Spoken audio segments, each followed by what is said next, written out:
महागणपतिं मनसा स्मरामि महागणपतिं మనసా స్మరామి.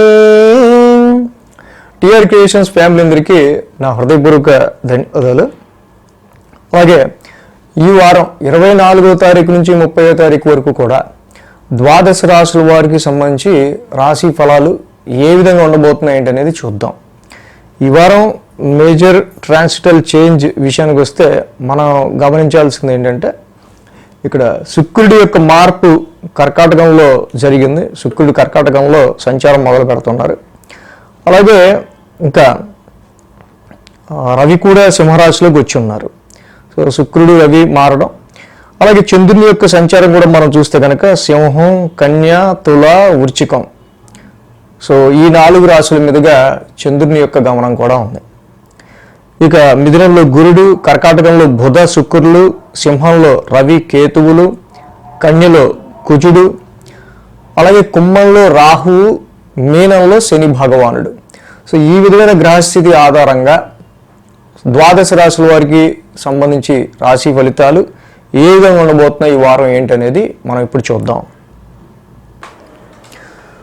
వృశ్చిక రాశి వారికి చూద్దాం. వృశ్చిక రాశి వారికి భాగ్యంలో శుక్రుడు, దశమంలో రవి, దశమంలో కేతువు, లాభంలో కుజుడు, 4 గ్రహాల యొక్క అనుకూలత వృశ్చిక రాశి వారికి ఇక్కడ మనకు కనిపిస్తూ ఉంది.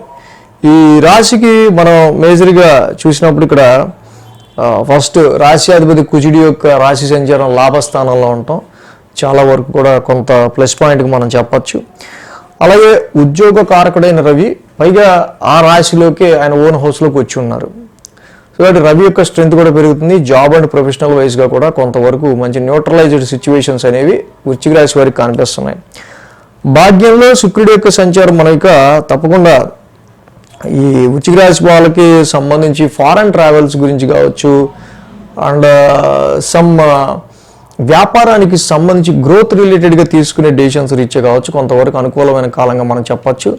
భాగ్యస్థానంలో శుక్రుడి యొక్క సంచారం కూడా అనుకూలమైన ఫలితాన్ని ఇస్తుంది.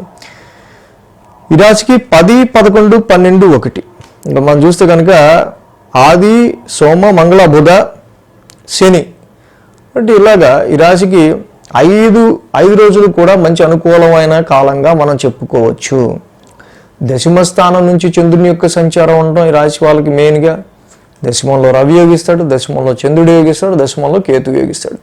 బట్ ఏంటంటే ఇంకా బెటర్ జాబ్ రావాలి, ఇంకా బెటర్గా పెర్ఫామ్ చేయాలి మీరు. బట్ ఏంటంటే సో ఈ రవికి ఆల్రెడీ కొంచెం ఎనిమిక్ ప్లానెట్ కేతు, రవి కేతువులు జనరల్గా పడదు. But some dissatisfaction in your role, మీ జాబ్ రోల్లో కావచ్చు, ప్రొఫెషన్లో కావచ్చు, వచ్చిన జాబ్లో కావచ్చు, అనుకున్నదంతా ఎక్స్పెక్ట్ చేసినంత నేను ఎంత ఎక్స్పెక్ట్ చేస్తే వీడు సర్లే అన్నట్టుగా కొన్ని సిచ్యువేషన్స్ ప్రొఫెషనల్ రిలేటెడ్గా ఉండే ఆస్కారాలు మనకు కనిపిస్తూ ఉన్నాయి. అలాగే సోమ, మంగళ, బుధవారంలో చంద్రుడు లాభస్థాన సంచారం, కుజుడు కూడా లాభస్థానంలో ఉన్నారు. సో చంద్ర, కుజులు ఇద్దరు లాభంలో ఉంటారు, రాశ్యాధిపతి లాభంలో ఉన్నాడు. ఇది వెరీ గుడ్ టైం యాక్చువల్గా. మీటింగ్స్ పీపుల్ కావచ్చు, మీ ఫ్రెండ్స్ని కలవడానికి కావచ్చు, మీ నెట్వర్క్ సర్కిల్ కావచ్చు, గ్రూప్ సర్కిల్ కావచ్చు, టీంలో మంచి లీడర్ పోస్ట్కి సంబంధించి ఒక మంచి ఎనర్జెటిక్గా మీరు ముందుకు వెళ్ళడానికి కావచ్చు, ఇవన్నీ కూడా బాగా అనుకూలిస్తుంటాయి వృశ్చిక రాశి వాళ్ళకి. అయితే ఇక్కడ మెయిన్ ప్రాబ్లం వల్ల శని కుజుల యొక్క సమసప్తం అనేది జరుగుతూ ఉంది. శని కుజుల యొక్క సమసప్తం మనకి జరుగుతూ ఉంది. యాక్చువల్గా ఎప్పుడైతే రెట్రగ్రేషన్లో శని భగవానుని యొక్క ట్రాన్సిట్ జరుగుతుందో మెయిన్గా పంచమ స్థానంలో ఇక్కడ. సో ఇక్కడ మన ఎక్స్పెక్టేషన్స్ కావచ్చు, ఇన్వెస్ట్మెంట్స్ కావచ్చు, వాటిల్లో అంటే ఓకే వాటిలో ఏదైనా పురోగతి ఉంటే మనం ఇన్వెస్ట్మెంట్స్ త్రూ లాభం రావచ్చు. సో కాబట్టి ఇక్కడ ఇన్వెస్ట్మెంట్స్, షేర్స్, ట్రేడింగ్, వీటి విషయాల్లో, ఎంటర్టైన్మెంట్ ఫీల్డ్స్, వీటి విషయాల్లో అంతగా వాటి త్రూ లాభం ఆశించే ఆస్కారాలు కొంచెం తక్కువ ఉంటాయి. సో మిగతా వాటి త్రూ వ్యాపారం నుంచి కావచ్చు, మీరు పెట్టే సెల్ఫ్ ఎఫర్ట్ నుంచి కావచ్చు, ఉద్యోగపరమైన విషయాల నుంచి కావచ్చు, వీటి నుంచి కొంతవరకు కొంత లాభకరమైన వాతావరణం ఉంటుంది. ఇలాగే శని కుజుల యొక్క సంసప్తం జరగటం వల్ల మీ ఎక్స్పెక్టేషన్స్కి మీరు అనుకున్న విషయాల్లో పురోగతికి అక్కడ మీకు వచ్చే లాభానికి మధ్య మొత్తం కొంచెం టగ్ ఆఫ్ వార్ లాగా ఉండే ఆస్కారాలు ఉంటాయి. So at the same time సంతానం గురించి చూసేవాళ్ళు, సంతానానికి ట్రై చేసేవాళ్ళు కావచ్చు, అండ్ లవ్ లైఫ్కి సంబంధించిన విషయాల్లో కూడా చాలా వరకు ఇక్కడ డిస్టర్బెన్స్ అనేది కొంచెం కనిపిస్తూ ఉంది. కాబట్టి వీటి విషయాల్లో కూడా కొంచెం కేర్ తీసుకోవాలి. సో కాబట్టి ఈ టైంలో చేసిన ఇన్వెస్ట్మెంట్ అంతగా మీకు ముందుకు వెళ్తుందా లేదా అనేది కూడా చూసుకోవాలి, ₹1 ఖర్చు పెట్టినా కూడా. అలాగే వృశ్చిక రాశికి మనం మేజర్ చూస్తే ఇక వారాంతానికి ఇక్కడ గురు శుక్రవారాల్లో 1000 స్థానంలో చంద్రుని యొక్క సంచారం. సో ఏదైతే 1000 స్థానంలో చంద్రుని యొక్క సంచారం ఉందో ఆ రాశ్యాధిపతి శుక్రుడు కూడా భాగ్యస్థానంలో ఉన్నాడు. సమ్వాట్ ఓకే, కొంచెం స్ట్రెయిన్ కొంచెం ఎక్కువగా ఉన్నప్పటికీ కూడా మీరు అనుకున్న పనిని పురోగతిని సాధించడంలో హైయర్ ఎడ్యుకేషన్ రీత్యా కావచ్చు, ఫారెన్ ట్రావెల్ రీత్యా కావచ్చు, వీటి విషయాల్లో కానీ కొంత అనుకూలమైన పరిస్థితులు కొంచెం టెన్షన్తో ఉన్నా కూడా ముందుకెళ్తూ ఉంటాయి. వారాంతానికి చూస్తే రాశిలోనే చంద్రుని యొక్క సంచారం ఈ రాశి వాళ్ళకి సంబంధించి. సో మనం ముందు ఏదైతే చెప్పుకున్నామో అక్కడ యాక్చువల్గా ఈ చంద్రుడి యొక్క నీచ సంచారం జరుగుతుంది రాశిలో. బట్ రాశి అధిపతి కుజుడు లాభంలోనే ఉన్నాడు కాబట్టి మంచి విల్ పవర్తోనే, మంచి ఆత్మవిశ్వాసంతోనే, మంచి ఫ్రెష్ మైండ్తోనే మీరు వెళ్ళే ఆస్కారాలు ఉన్నాయి. కానీ ఇక్కడ ఇందాక మనం చెప్పుకున్నట్టు మీ ఎక్స్పెక్టేషన్స్కి మీరు అనుకున్న లాభానికి మాత్రం చాలా డిస్టెన్స్ ఉండే ఆస్కారాలు ఉన్నాయి ఇక్కడ.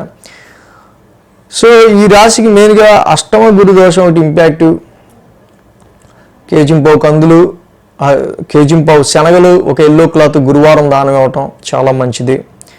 ఇప్పుడు ప్రజెంట్ ఉన్న ఈ వారంలో అయితే మేజర్గా ఇబ్బంది కలిగించే ప్లానెట్స్ ఏవి లేవు. కానీ బట్ ఇక్కడ పంచమంలో ఉన్న శని మాత్రం చాలా వరకు కూడా మీరు పెట్టుకున్న ఎక్స్పెక్టేషన్స్ విషయాల్లోనే చాలా వరకు మనకి డిలే అనేది ఏర్పడుతుంది. సంతాన పరంగా కావచ్చు, లవ్ లైఫ్ పరంగా కావచ్చు, ఇన్వెస్ట్మెంట్స్ విషయాల్లో కావచ్చు. కాబట్టి నీలాంజన సమావాసం, శని నవగ్రహ శాంతి మంత్రం చదువుకుంటూ ముందుకెళ్ళడం, వెంకటేశ్వర స్వామి వారి దర్శనం చేసుకోవడం, ఆ ఆలయం దర్శనం చేసుకోవడం చాలా మంచిది. అలాగే ఈ కేజింపావు శనగలు, ఎల్లో క్లాత్ గురువారం పూట దానం ఇచ్చుకుంటూ, గురుబలం లేదు కాబట్టి కొంచెం తప్పకుండా దేవానాంచ ఋషినాంచ గురు నవగ్రహ శాంతి మంత్రం చదువుకుంటూ ముందుకెళ్ళడం ఈ రాశి వాళ్ళు చాలా మంచిది. ఈ వీడియో కనుక మీకు నచ్చినట్లయితే లైక్ చేయండి, షేర్ చేయండి. మరిన్ని అప్డేట్స్ కోసం సబ్స్క్రైబ్ చేయడం మాత్రం మర్చిపోకండి.